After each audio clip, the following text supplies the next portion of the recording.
well, welcome. Today's quick recipe item we're making is sweet and sour chicken. And the mise en place that I have here is pineapples. I got some chopped onions and bell peppers, some carrots, celery, cherry tomatoes, garlic, ginger, chicken. All right, and then for the sauce, we're going to use a third cup of ketchup. We're going to use a half a cup of apple cider vinegar, a fourth cup of brown sugar, and let's say 3 tablespoons of soy sauce. Teaspoons, sorry about that. We're going to get that a quick mix up. Once it's started to mix, then you'll add your garlic and ginger to that and set that aside. Quick mix, that's done. All right, so now that we have our sauce done, let's get on with the entree. So we're gonna use canola oil.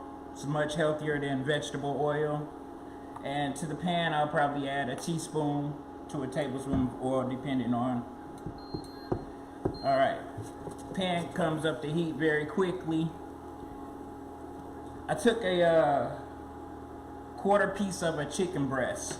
So I took the whole chicken breast, I split it and had 1/2 of the chicken breast. From that, I cut half of it and had a quarter, which is about 4 to 5 ounces of chicken breast, which is your daily portion need coming to the protein. All right, so we're gonna add that to our pan. We're gonna get that all going nice. A little salt and pepper to that. We get this cooking. I normally cook this about, I guess, 4 to 5 minutes prior to adding my next ingredients, which you will put in your ingredients that take the longest to cook. It would be the carrots, but I took my carrots and I cut these carrots so that they have a waffle fry cut, okay, or crinkle cut. By using a crinkle cut knife, it allows your products to come out with the crinkles, okay, which helps the air to flow through, so it cooks very quickly. Okay, so this whole meal should take about 15 minutes. I'm going to pair it today with wild rice, but you guys can pair it with what you like, but wild rice is best because it's full of grains and there's a lot of color in it. All right, so now that my chicken has started turning from white to pink, from pink to white, we're gonna add our veggies in at this point because the chicken is still cooking. So we're gonna add some onions and bell peppers. Now the recipe that Rick's will give you would be for a family of 4, but we're gonna break it down just for a single portion, just for purposes of this show.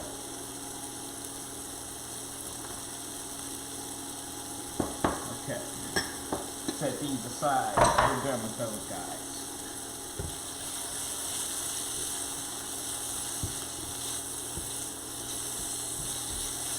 See what you think. Oh, fabulous.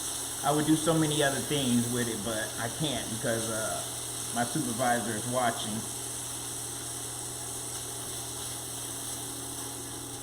Okay, next I'm going to add my celery.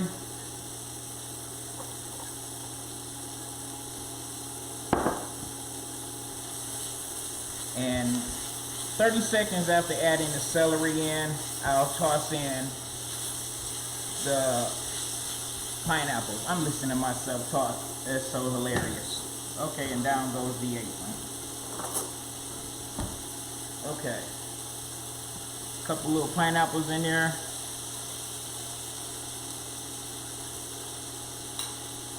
Got that. Okay, let me get this all going.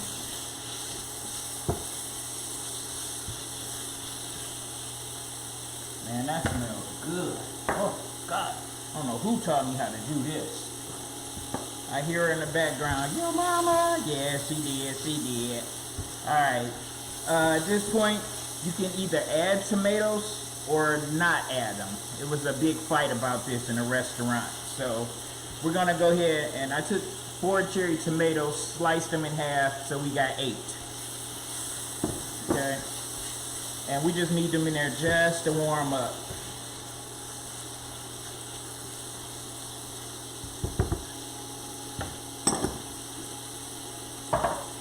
Alright, at this point, you can add a couple of little green onions just for color. You're going to add them again at the end, just for presentation with parsley. Okay, and I'll pull out a piece of chicken and show you how pretty it looks.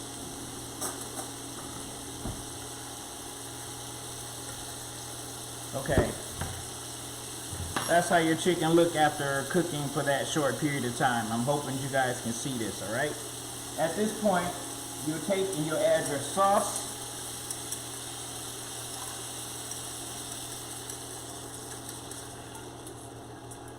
Okay. And we let this all get nice and coated. And then we'll plate and we're done.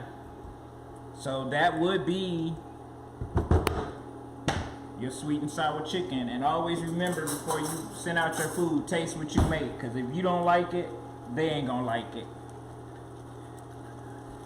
Garnishing a little more salt for me, a little dry parsley, and there we are, sweet and sour chicken.